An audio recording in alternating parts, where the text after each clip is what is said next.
It's the amazing Rico Brogna podcast with your host, Evan Roberts. Hey there, everybody. Welcome to I have to admit, I'm a half asleep edition of Rico Brogna. The New York Mets got absolutely boat raced by the Philadelphia Phillies on a Friday night. It was one giant tease because the Mets got off to a quick start. Jose Iglesias hit the home run. They were up 2-0, and then it was just all awful after that. I watched the game at home. I did not go to this game. The game ended, and I passed the F out. I am exhausted. I was at the Jet game on Thursday night. I was sleeping. But then, as I was sleeping, my brain said, wake up, wake up. You have to do a Rico Brogna. So I literally woke up about 5 minutes ago. I was having this unbelievable dream. It was a very strange dream about 90210, but whatever. That's neither here nor there. Let's talk a little bit about this series. We'll look ahead a little bit. Francisco Lindor update, read some emails. We'll have some fun. And hopefully I won't fall asleep in the middle of the episode. This sucked. I mean, there's no other way to put it. This was not good. As we've talked about, it doesn't really matter how many times you win in a row, how long your winning streak is. You never want to lose, especially when you're in the middle of a pennant race and every game is so important. This game against Philadelphia got off to such a promising start. I mean, David Peterson comes out and in the top of the first inning looks so dominant. He struck out two guys, including Bryce Harper. He made it look very easy. I mean, it was probably as dominant as you'll ever see David Peterson. And then the Mets had a pretty good first inning. Certainly it was a first inning that could have been more productive, but you scored 2 runs against Christopher Sanchez. You get a leadoff home run by Jose Iglesias. You get a quality at-bat ground out by Brandon Nimmo. And at 2-0, all is right with the world. But there were some early warning signs in that first inning, including Pete. Pete had a very, very tough day. I mean, you know, Pete Alonso's had a very productive couple of days, really productive couple of weeks. This Friday night against the Phillies may have been his worst game of the season. He strikes out a bunch of times. He leaves guys on base. He makes the horrible miscue that we'll get to in a second. It was not a good day for Pete Alonso, but he came up and was actually the first Met to make out in this game. They were up 1-0, and they're set up with second and third, nobody out. Really had a chance to make it a big inning. Unfortunately, Pete struck out on a 3-2 pitch. That was the other thing. I mean, he had a chance to load the bases up with nobody out, with Nimmo and JD and Terrence coming up. Who knows? I mean, this could have been 4-0 in the first inning. But Pete striking out, even though Nimmo's ground out led to a run, was a terrible warning sign for the kind of night Pete was going to have.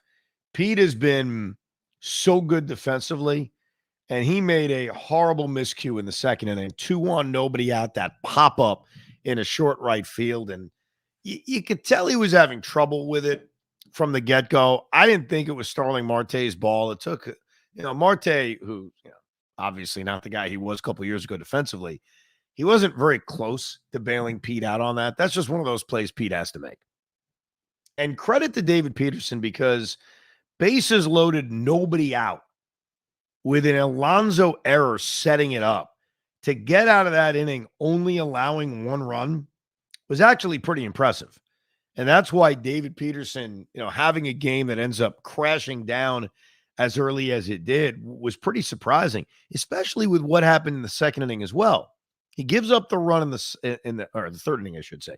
He gives up the run in the second inning, does a pretty good job getting out of bases loaded, nobody out, set up by Pete's error.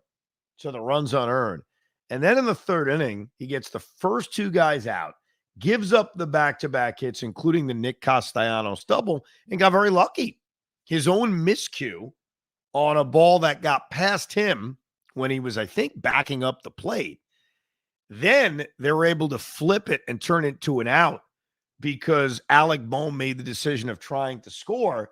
It's 2-2, but you feel kind of lucky with how that inning ended. You feel kind of lucky that Pete makes an error an inning earlier and the Phillies aren't really able to take advantage of it. So 2-2 in the fourth inning, I don't know. I didn't feel like the worst thing in the world. You kind of felt fortunate that they were in that situation. And here's where Mendy made a very interesting decision that a lot of people are not happy about, that I'm actually going to defend. David Peterson has a horrible fourth inning. Really, you could take everything that happened in the first few innings of this game and you could throw it away. I mean, you could throw it away because the truth is, hold on, you may have to pick up for me, Pete, because my wife just called me, so I want to make sure everything's okay. So you were at the game, so why don't you pick up with David Peterson? Yeah, I know what you're going to say because David Peterson was having a terrible fourth inning. It was a rough inning, and I'm actually not opposed to Mendoza taking out David Peterson. David Peterson being gone and removed from that game, because here's the other thing too. You got to remember, David Peterson has had now, this is his second rough outing in a row, or 2 out of 3 games, something like that, for David Peterson. The biggest issue I have, and I'm curious to hear what Evan, if he has an issue with this at all, they went to Adam Ottavino. That is something that you can't do. Like Peterson not having it, I get it. But you cannot throw away these games. It just can't happen. And you sit there and not, I know it's 4-2 at that point in time, but the game is still semi-close. And you go to Adam Ottavino, out of all people, he's the furthest thing from the circle of trust that the Mets have. And you go to Adam Ottavino, and he basically gives up a beach ball to, was it JT Realmuto or whomever hit it? I forgot now. But it was just, that was the issue that I had with Mendoza. Again, Peterson didn't have it. That's fine. You have to go out and win every single game. But Ottavino should be the last person that finds his way on that mound in that spot. It's the 4th inning. You basically handed the Braves, handed the Phillies the game after that. That was the biggest gripe that I had. Again, would that have made a difference in the end? Probably not, because Mets couldn't score any more runs. Mets couldn't do anything. But that set the tone. You go from being up 2-0 to down 4-2, and then it's a 6-run inning. And we saw what happened the previous days. I mean, the Mets have scored, coming into today, they scored back-to-back 10-plus run games. So we know how significant it is when you put up a 9 spot, how deflating it is to other teams. It was just as deflating to a team that the fan base showed up for on Friday night. They were excited. I mean, I got to be honest, I was at 2 of the 3 playoff games in 2022, and this felt more like a playoff vibe than those games versus San Diego. This seemed more promising than the games versus San Diego. And this was frustrating because this is the type of performance you get. Fans were still there. They weren't running out until the 7th or 8th inning. But for the most part, that's my biggest issue. It's not Mendy going and saying, David Peterson, you're gone, which I was surprised. I'm not going to lie, because I think he just needed one more out and, could have finished the inning, and then you go to the bullpen. But to go to Adam Ottavino in that situation, that was just miserable. That was the game right there. And in a spot now where there's 8 games left, you have to go and win every game. Every game is a playoff game. If that's how Mendoza is going to manage the playoffs, there's going to be issues. Because, first of all, Ottavino can't be on the roster. He can't make the playoff roster. If he does, we're screwed. But you can't go to Adam. You can't throw away a game like that. If David Peterson goes and is pitching a big game for you, if he's making a playoff start for you, and he's only getting 3 or 4 innings, and your next thought is, let's go to Adam Ottavino, you got problems. And this right now, every game is a playoff game. I don't care.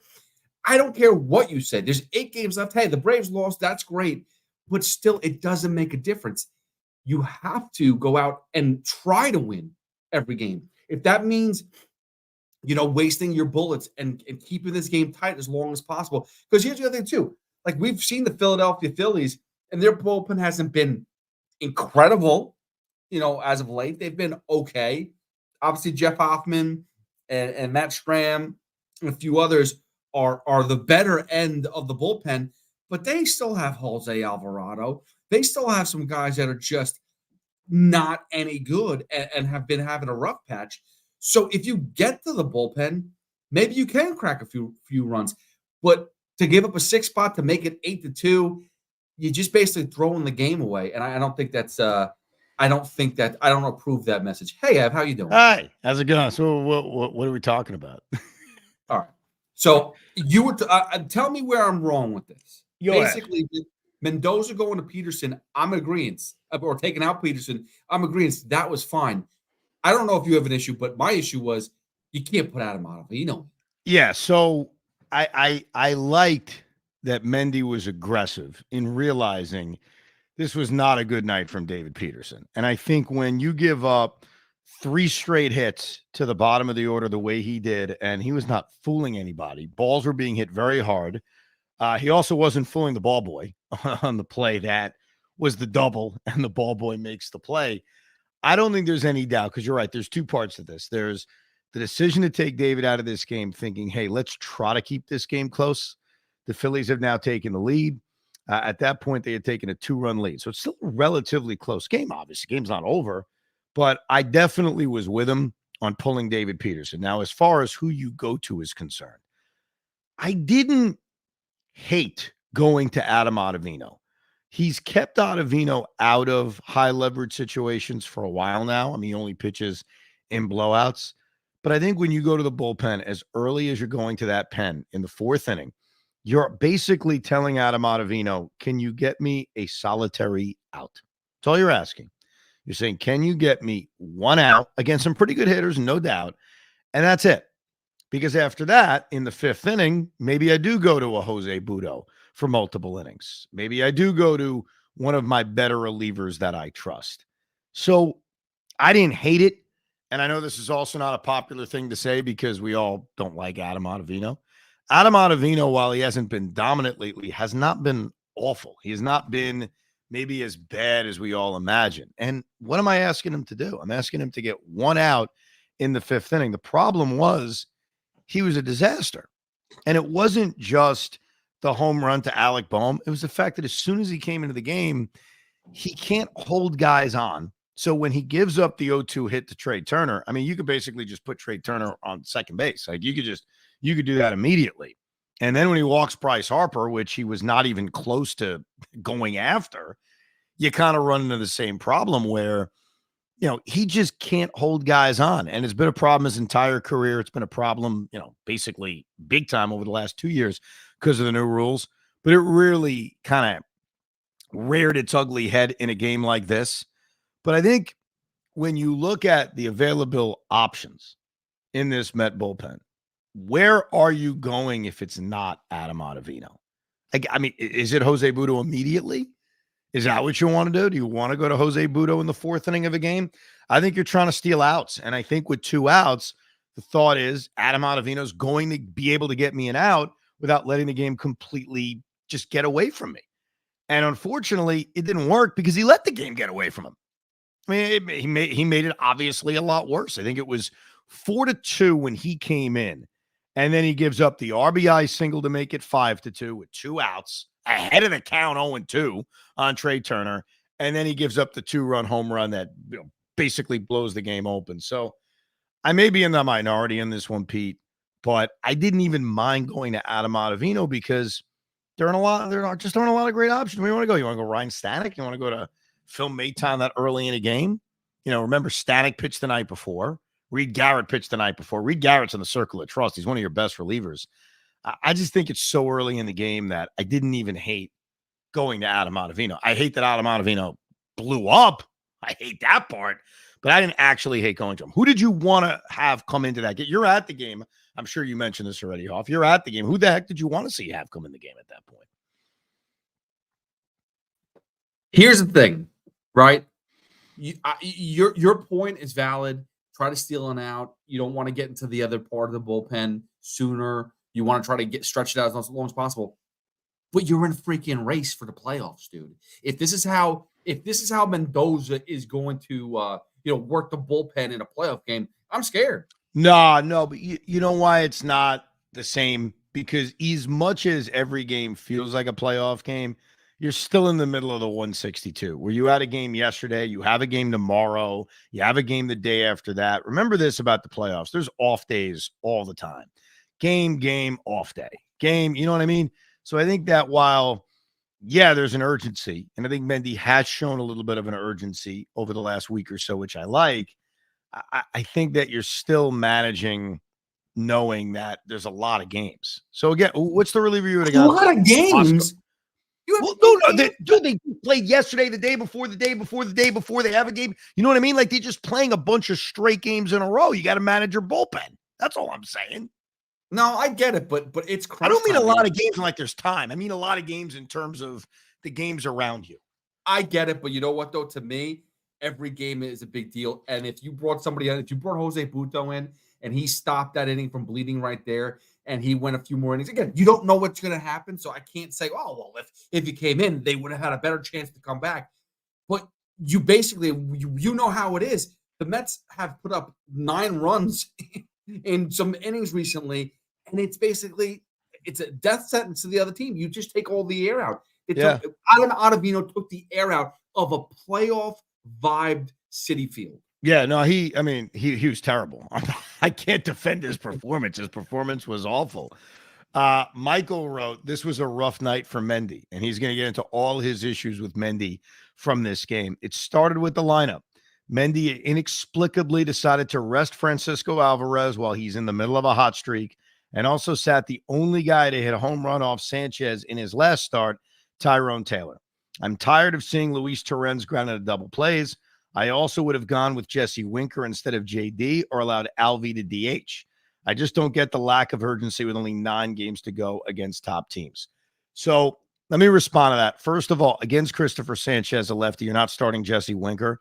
But I do agree with you. Right now, when it comes to the lineup, it's very different than bullpen management. You got to play the hot hand. I didn't see any reason why Francisco Alvarez, especially with him heating up the way he has, needed an off day. I just don't see how it's necessary. I mean, right now, Francisco Alvarez should be out there all the time, especially with how things are clicking offensively. It's a Friday night game.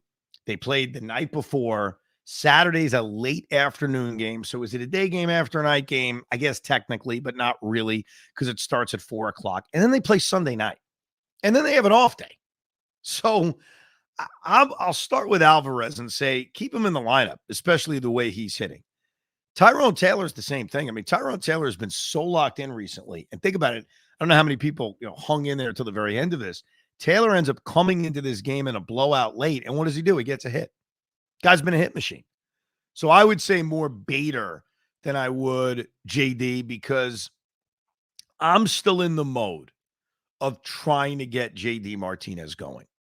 There will come a moment, and it's coming real soon, especially if Lindor comes back, where you may have to make a decision on an odd man out, and JD Martinez is earning his way into being an odd man out. No doubt about that. But I still, in certain situations, especially against a left-hander like Sanchez, I still want to see if I can get him going. So the guy I would have sat wouldn't have been JD. I would have sat Tyrone Taylor. So I'm with you about the lineup. I was surprised when I saw it. I was surprised to see Alvarez out. I was surprised to see Tyrone Taylor finally sitting. And those are 2 guys at this moment I wouldn't want out of the lineup. Now he gets into the Ottavino decision. The coup de grace. Mendy brought in Ottavino after the early hook for Peterson, the equivalent of waving the white flag. Why not Brazaban there or Maton to get out of it? Then Alex Young even. Basically anyone but Adam Ottavino. Head-scratching decisions from Mendy so far. Let's see if he starts to turn the lineup over with pinch hitters. Maybe the Mets can scratch and claw their way back into it. They didn't do it. They didn't scratch and claw their way back into it. And the guy to blame for that, unfortunately, is Pete Alonso. And we talked earlier, before I had my little intermission, that Pete had a rough game. Well, one of the underrated rough parts of this game was bases loaded, 2 outs in the 5th inning, as the Mets are trying to crawl themselves back in the game. It's 8-2, but you have the bases loaded with 2 outs. And that building was looking to explode. You can sense that off of the TV. I was not at the game tonight, and thank God. Sometimes I make decisions to go, to not go, and you immediately regret it, or you immediately say, oh, man, I made the right decision. The combination of being so exhausted and then the combination of the Mets putting together this kind of performance. I'm very happy I wasn't in the building, but I could tell the electricity. I could tell that this was a playoff crowd looking to just pop. And when Pete came up with the bases loaded after the back-to-back walks to Marte and Vientos, you can sense that. And Pete had a terrible at-bat. Now, I didn't think the 0-2 pitch was a strike. I thought it was probably inside, but it was close enough. And really, the sequence in that at-bat that killed him was him flailing at the 0-1 Christopher Sanchez changeup to put him in the hole 0-2. But it was a rough at-bat, and it was a rough game for Pete. Disappointing, especially considering it seems like he's getting hot. Certainly the numbers back up he's getting hot. And this could have been that moment in an 8-2 game to really kind of turn this entire game. Once he struck out in the fifth inning, I mean, it was lights out. They went to Alex Young. He struggled. The game got worse. We ended up seeing Eddie Alvarez pitch for anyone that hung in there until the bitter end. And it was very, very disappointing. The saving grace, and it is a saving grace, was Atlanta losing.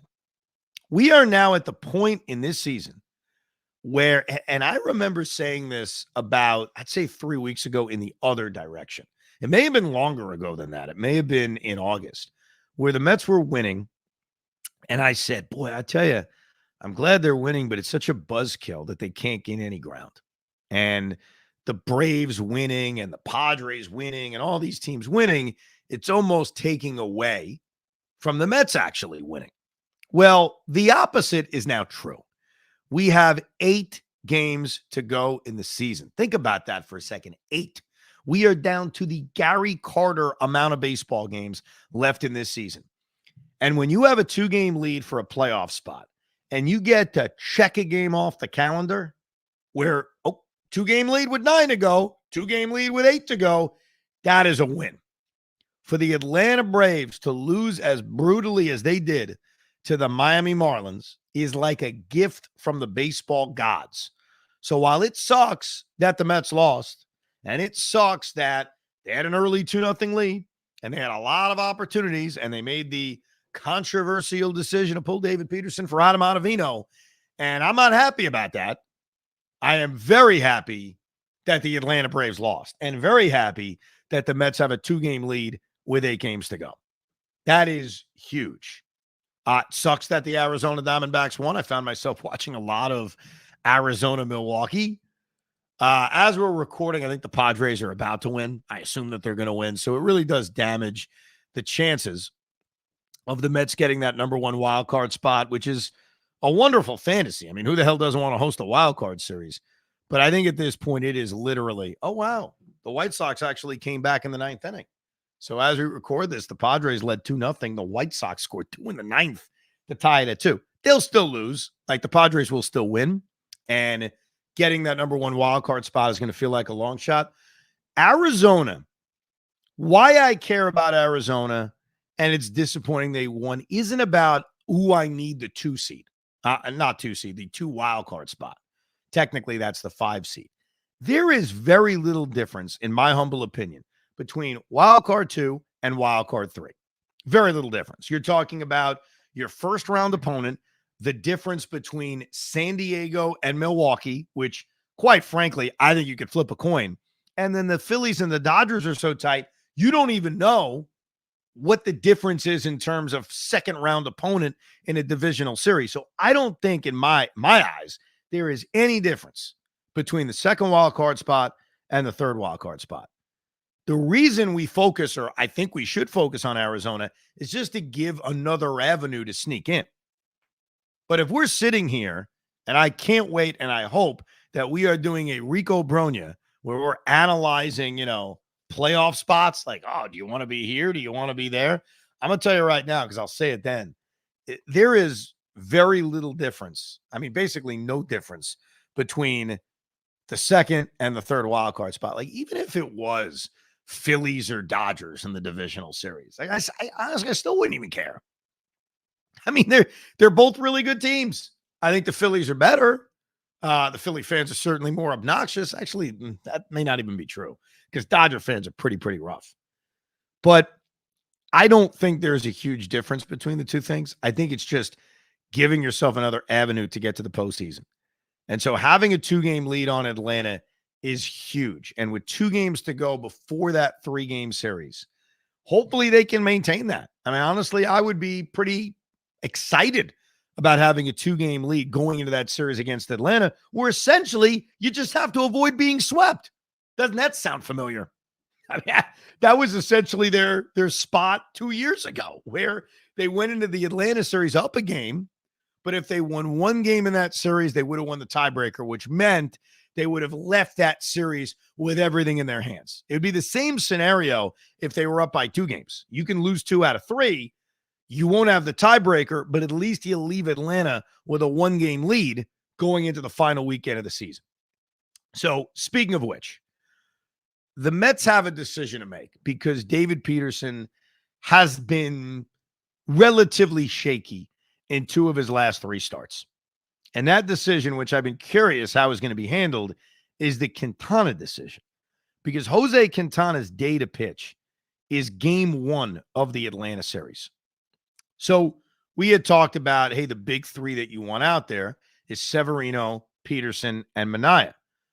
You can still do that, but that would involve skipping Jose Quintana, who's on this heater right now where he hasn't allowed a run.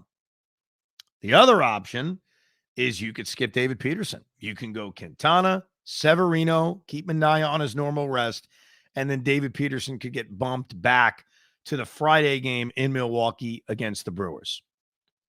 I was looking at career numbers against Atlanta to see if that kind of guides you a certain way. Quintana's got some very horrible numbers against some individual Atlanta Braves. So how much do you want to factor that compared to how much do you want to factor in who's pitching well? And right now, Quintana is pitching incredibly well. How would you want to handle that, Hoff? Has your 3 guys to pitch in this Atlanta series been altered by the way they've pitched recently? Peterson scares me. I'm just not sure what he is at the moment. So yeah, it kind of has. And I don't trust Tyler McGill. Like, I know he's been great lately. I don't know how you do Quintana, but I mean, I guess that's the next best up, right? Well, I mean, he's been outstanding. Like, I don't want to minimize it. I think it's 23 2/3 innings, whatever it is, of scoreless baseball.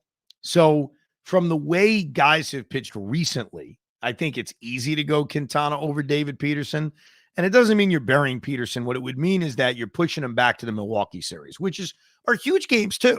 You know, I think that the way things are falling with a 2-game lead and 8 games to go, you know, it's likely that weekend in Milwaukee is also going to matter, you know, unless the Mets just go to Atlanta, beat the crap out of him and wrap this whole thing up. You know, you're looking at Friday night being very, very important. So I don't want to get too caught into the individual numbers, but just to give you an idea, David Peterson against the Atlanta Braves in his career. Ozzie Albies, 2 for 12. Travis d'Arnaud, 0 for 11 with 6 strikeouts. This is all against David Peterson. Adam Duvall's got good numbers. Michael Harris, 1 for 10. Matt Olson has good numbers against Peterson. He's the one guy, him and Jorge Soler are the only 2 guys in the Brave lineup that puts up pretty good numbers against Peterson. Olson is 4 for 16 with 4 home runs. And Jorge Soler is 3 for 7 with a home run.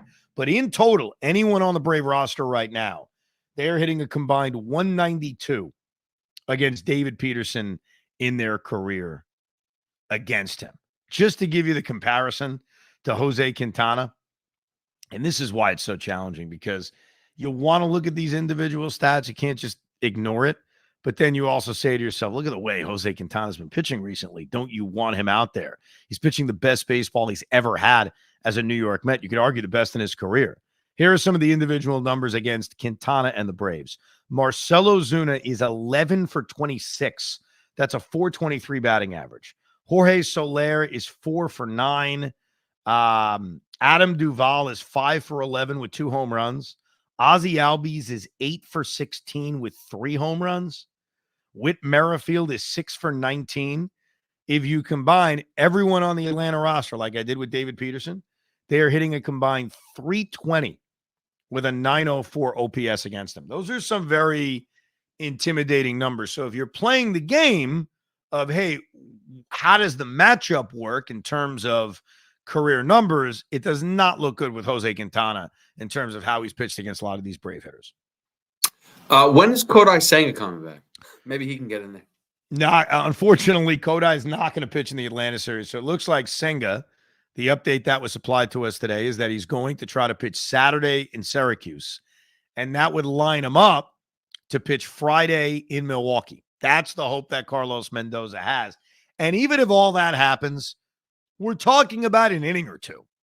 That's all we're talking about. So, he may get that opener role, if you will, on Friday in Milwaukee or Saturday in Milwaukee. But think about the impact. It's not exactly the huge impact. So I guess the more I think about this, I really wished that the Mets had altered the rotation so that Quintana was able to pitch multiple times on this homestand and maybe be lined up to pitch the Sunday game as opposed to Tyler McGill. But I think I would stick with what my gut has been over the last few weeks, and that is Severino, Peterson, and Minaya against the Atlanta Braves. And then you could have Quintana on much more rest, obviously, because you'd be pushing him to pitch the Friday night game. And so you'd be lined up for the weekend in Milwaukee to pitch Quintana, Senga McGill, and then Luis Severino to wrap up the season. Because remember, whoever pitches that game on Tuesday, whether it's Severino or it's Quintana, that guy is lined up to pitch game 162 in Milwaukee against the Brewers. So we'll see how Carlos Mendoza decides to do it. And hopefully they can get a game or two against the Philadelphia Phillies. Look, coming into this homestand, I think we all would have been thrilled with what they've accomplished so far. Obviously, they got one against Philadelphia. They swept the Washington Nationals. I think coming in, my hope was sweep the Nationals and get a split against the Phillies. And certainly after what happened on Friday night, that it's the same feeling. Go win one of these next two games. Hopefully you get help from Miami. But even if you don't, if you split and you go into the Atlanta series with a one-game lead, look, it comes down to you got to win the series. Because that's what that would mean. If you go into the Atlanta series with a one-game lead, it's basically like going in tied. You got to win the series. If you win 2 out of 3, you leave Atlanta with a 2-game lead and the tiebreaker, which means you're pretty much going to finish ahead of them, barring a choke job in Milwaukee. If you go into it tied, which would mean the Mets lose the next 2 games and the Braves win the next 2 games, it's very similar. You got to win 2 out of 3. If you win 2 out of 3, you leave that with a 1-game lead and the tiebreaker. So you'd leave in a very good spot either way, but it would come down to winning a series in Atlanta against the Braves. If somehow they could, win the next 2 and the Braves would lose the next 2, well, then you go in with a 4-game lead, and then I think we'd have a good time. So that's certainly the situation. Great crowd, though, Hoff. It seemed like it was a very buzzing crowd at Citi Field. Unfortunately, I didn't get to see anything, but it did seem like a very energetic crowd for Mets Phillies. No, we were talking about it, because BT Sal and I and Anthony Gallo went to the game, and I was at 2 of the 3 playoff games versus the Padres, and I was like, this crowd is a playoff feel. The San Diego series was not, and I don't know why that was, but this felt more lively. How many Philly fans were there? A lot, a little? How would you kind of define that? There were enough around. I mean, I saw a ton of Phillies fans. I mean, in every single section, they were around, but it was a great buzz regardless. Yeah. So what I think that crowd proved, and that will continue on Saturday at 4:00 and then Sunday night, because I think they'll have huge crowds for both of those games. They announced 41,000 for the Friday night game, which is a monstrous crowd. I think that is a preview of what the playoffs would be like if the Mets are able to host the playoff game. And to answer hey, it was better than San Diego, I don't know why. Here's what I think the why is. I think that we went into that series with such major disappointment over how the regular season ended that, I don't know, it took away, and it shouldn't have. I mean, let's be honest, it shouldn't have. You're in the playoffs. Like, once you get there, it shouldn't matter that you won the division or not. Like, what the hell's the difference? I also think the round of the playoffs that they were in, a new formed wild card series, combined with the disappointment, led to that kind of regular season-esque crowd. If the Mets are hosting a playoff game, just think about when it would be. It is very unlikely to be in a wild card series because that would mean they're going to finish with the first wild card spot, which doesn't feel like the likeliest scenario. Can't rule it out, but feels unlikely. So that means they would have already won a wild card series and they'd be playing game 3 of the divisional series against either the Phillies or the Dodgers. So yeah, the place is going to be jumping. So I think that's a part of it, but it was a good preview. It was a good sign. And, like a little bit of a taste of hopefully something we're going to get to experience in a couple of weeks. But they got a lot of work to do. The Lindor stuff, I am worried. I don't know how anybody can't be worried. It's a back issue. You don't know how you're going to respond to a back issue. He did take a shot that was confirmed. It is so funny hearing Mendoza or Brian Daboll or any coach or manager talk about these shots and these injuries because the truth is they have no idea. Nobody knows. Now, luckily, because the Mets have a 2-game lead and because they've been playing well until this game on Friday, there's that cushion. There's that, all right, you don't have to rush him. Plus, Luis Angel Acuna has played so well. My goal continues to be, can you get him ready for this Atlanta series, even if that means not playing in either of these games against the Philadelphia Phillies over the weekend? Can you get him ready and good to go for the Atlanta series beginning on Tuesday? Mindy isn't ruling out the fact that this shot's going to work so well. He'll be in the lineup Saturday. I'd give it another day. I also need someone to ask Mendy, would it help him to DH or would that actually make it more difficult because he'd get an at-bat and sit on his ass for, 35 minutes? It looks like he will just go right to shortstop and right to leading off. And I also get the impression that Acuna's going right to the bench. And the more I think about it, I don't think that's the worst thing in the world. If you send him to second base, if you send him to center field, you're sending him at the major league level to a position he's not that familiar with. And right now, the Mets have other options that are pretty good. So as well as Acuna's playing, I know he cooled off in the game on, that was my alarm. I set an alarm in case I fell asleep. That's how responsible I wanted to be, Pete. I was like, I'll be setting an alarm just in case I fall asleep. It just went off. Well, thank you. I appreciate that. Listen, I wanted to be loyal and do a Rico as tired as I am. I don't know if people could tell how tired I am. Can I just say something about the defense? Because I know Yeah. you said, you can't play Acuna in a spot that he's never played. Hey, listen, between Alonso today and Starling Marte, what the hell was he doing in the outfield, holding on to the ball like deking the guy at second base and then just allowing him to get the third? Terrible. You know what that was? I'm glad you brought that play up. I didn't want to miss it. And I was going to. So thank you. I think he got lazy. Like he literally, I don't think that was any deacon anybody. I think that was he got to the baseball and he did the Ricky Henderson. Ricky used to do that all the time in left field where you just, you're like, whatever. And it was great base running by the Phillies. I think that was Johan Rojas, if I'm not mistaken. I'm trying to remember who it was. Yes, Rojas. It was Rojas. Yeah. It was heads up. Look, it was heads up base running. That crap cannot happen again. I am totally with you. That was kind of a bad image in a game like this. That crap can't happen again. But Hoff, it's not just his defense because we don't know what his defense is like at another position. I think a big part of it is they've got good options. You know what I mean? Like Mark Vientos should play third base. Jose Iglesias should play second base. Tyrone Taylor should be in the lineup.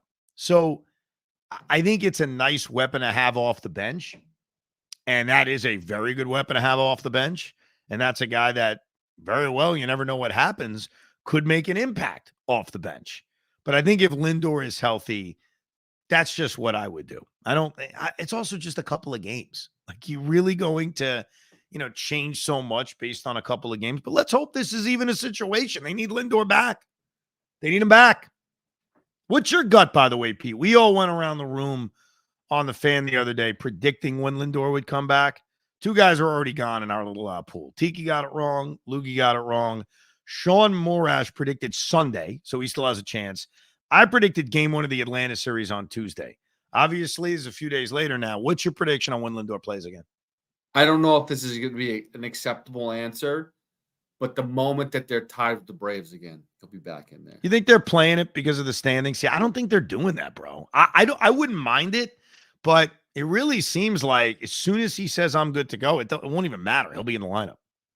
Yeah, but he said it on the first day that he got pulled. He's like, if this was a playoff game, he'd probably still be in there. And then all of a sudden that completely changed. Yeah. I don't know if I believe him. It's not that he's a liar or anything like that. It's that I think his back's hurting. I think he's such a competitor. I say that because he is such a competitor. We've seen that in the years he's been here, that he's going to do everything to get on the field. These games are huge. If he's not on the field, he's clearly in pain. So we'll see. We'll continue to give you Ricos every single day, though. Obviously, the Mets play game 3 of this 4-game series late Saturday afternoon. At some point, late Saturday night, it'll probably be late. We'll give you Rico reacting to that game, previewing the Sunday game, and obviously Sunday Night Baseball, Mets Phillies to wrap up this 4-game series. We'll do our series recapping Rico right after that. I do appreciate it. We appreciate the interactions. You can always email us to ricob@gmail.com. And I got a shameless plug here because the Rico's wrapping up if you're watching live. I'll be on the air in about 20 or so minutes once the Yankee post game's over. So tune into that for more Met bitching. It's Met bitching with Pete Hoffman on the Fan. Yes, tune into Pete. And if you missed that, or maybe you're listening in the morning, you can always rewind on the Odyssey app. So you can listen to Met bitching whenever the heck you want. Thank you very much for listening, downloading, subscribing. I'm about to go to sleep. Rico Brogna. We hope you enjoyed this episode of the Rico Brogna podcast. It's amazing, isn't it? Make sure you download it now to keep it on you at all times.